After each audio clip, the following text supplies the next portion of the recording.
What is up, guys, and welcome back to Daily Drives. And today we bring you the smallest Jaguar of the lineup, the P200 E-Pace.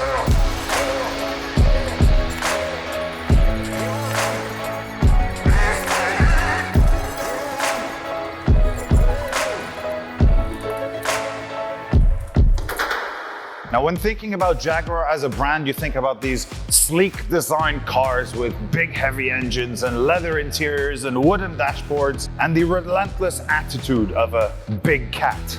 That's not the case with this car, because what they've had to do is actually adapt to the market. I mean, they've had to kind of change their ideas and say, the world needs crossovers, the world needs SUVs, it's time for us to jump into that market, whether we like it or not. In 2016, Jaguar launched the F-Pace. This was a hugely successful car for the brand, and this was the car that sold the most of the entire Jaguar lineup. That followed up with the I-Pace. Now, the I-Pace was an all-electric Jag, however, wasn't executed to the best way and got delayed and got hindered by a couple of problems that then ultimately got solved. But I mean, you only get really one chance, and if that's how you're going to enter the market, that's how you're going to be remembered. And then there's this. Jaguar themselves call it the baby Jaguar. I mean, it's even made apparent with the little design where you have a large Jaguar followed by a baby cub. Now, it is designed to be a little bit more purposeful than its rivals. I mean, it shares the sportiness of the Jaguar F-Type and the practicality of the F-Pace. And those two combined actually create this into a quite handsome, sporty little thing.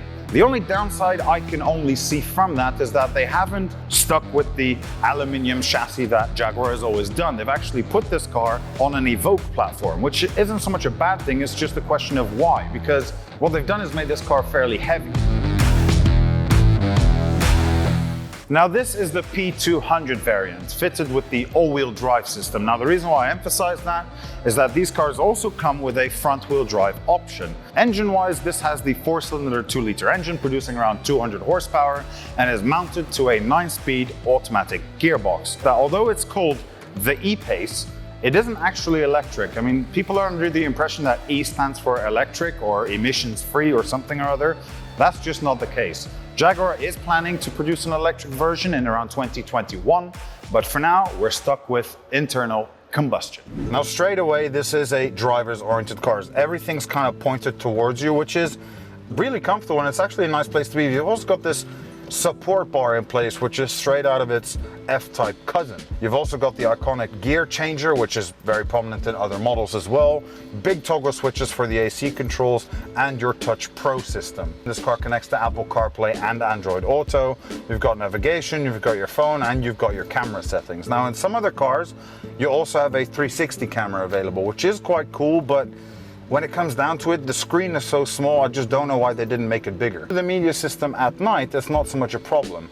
During the day, however, because they've made this swooping design in terms of the dashboard, they've angled the infotainment system way too high so that the glare from the big front windows actually disrupt what's being seen. Now, the main emphasis of this car is its size. I mean, it is a very small car, and I'm quite a tall guy, but when it comes to even storing stuff, there's copious amounts of space. I mean, in here you've got a massive bucket of items that you can throw in. You've got big cup holders, storage space down here. Down the sides, I mean, you've got enough to hide in there if you wanted to.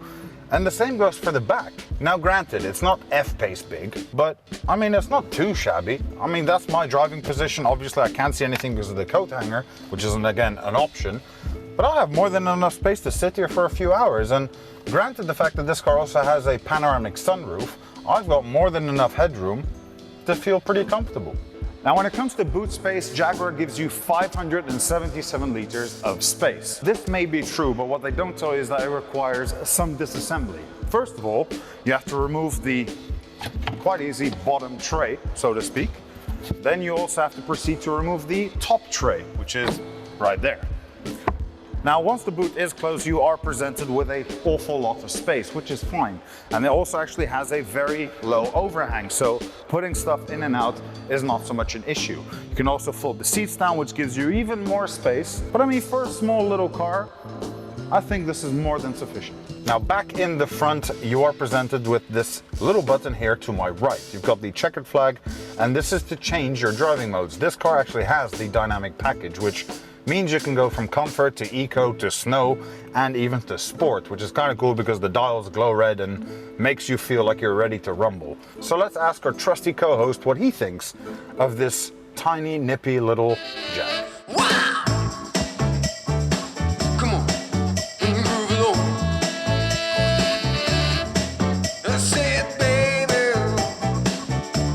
I know you're wrong. Hello, and we are in the E-Pace right now, driving in dynamic mode, and it is a little bit peppy, but it doesn't hold the revs like you would expect to from a sport mode. Oh, no. You have the transmission to do that. So the ZF 9-speed gearbox has its normal setting, and if you move it to your left, you can hear it now, then the revs go up and it's ready to race. But unfortunately, the Jaguar Cub will not be winning too many races because the 0 to 100 kilometer time is around 8.1 seconds and the top speed is 216. So unless you're on the Autobahn or any other freeway that allows you to fully unleash your car, it doesn't really matter. However, what matters is the fact that this car has great sound insulation. It's very comfortable inside. It takes a little bit getting used to, but once you find your perfect seating position, which you will thanks to these lovely seats, you can drive in it all day. The suspension also adds to that comfort. It's literally what you would expect from a Jaguar. Not too sporty, not too bumpy, just kind of great balance between a little bit of sportiness, but definitely more on the comfort side, which I like, to be honest. The suspension does tend to unsettle itself, especially if you're taking a corner quite quickly and there's a bump midway, as well as you go and do a left and right. You really feel the weight being thrown around, which, you know, it's quite unfortunate that they used the Evoque platform for this. They could have made this car a lot lighter and a lot sportier in feel. However, that does not mean you cannot have fun, because the kitten bites and is very playful. And on top of that, you also have all-wheel drive to help you out of any corner. Just make sure you keep your foot on the throttle and the car will pull you out of it. And if you're not interested in driving fast, which most buyers of this car shouldn't be, it will help you a lot if you live in a country that has more than one season. Visibility is superb. You do have a big window in front of you. The rear window is smaller, but nowadays all cars have backup cameras, so they're not really that necessary. You just need to see if there's something behind you when you're on the highway. But you do get a lot of glare on the infotainment system while driving, as well as the gauge cluster during the day. The gearbox shifts very quickly and it's quite impressive. However, when in auto mode, sometimes it does have difficulties finding which of the 9 gears it wants to be in for the most efficiency. So the Jaguar E-Pace doesn't have that many faults, to be honest. You expect the car, being a crossover, not to have that much space in the back as well as not that much space in the boot, yet somehow it manages to do very well in its segment.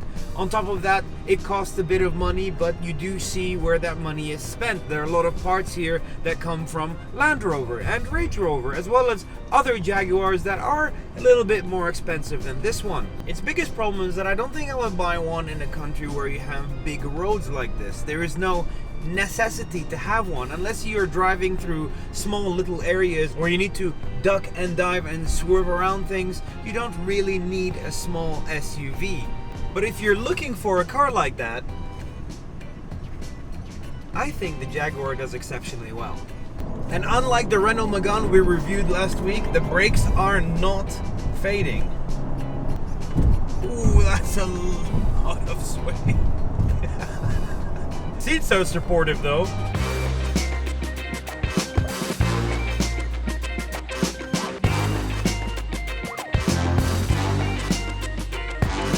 Thank you so much for watching this episode of Daily Drives. If you like this video, make sure to hit that like button, as well as let us know what you think about this car. Is it too expensive? Is it nice? What don't you like about it? As well as don't forget to subscribe and hit that bell notification button so you don't miss any future episodes.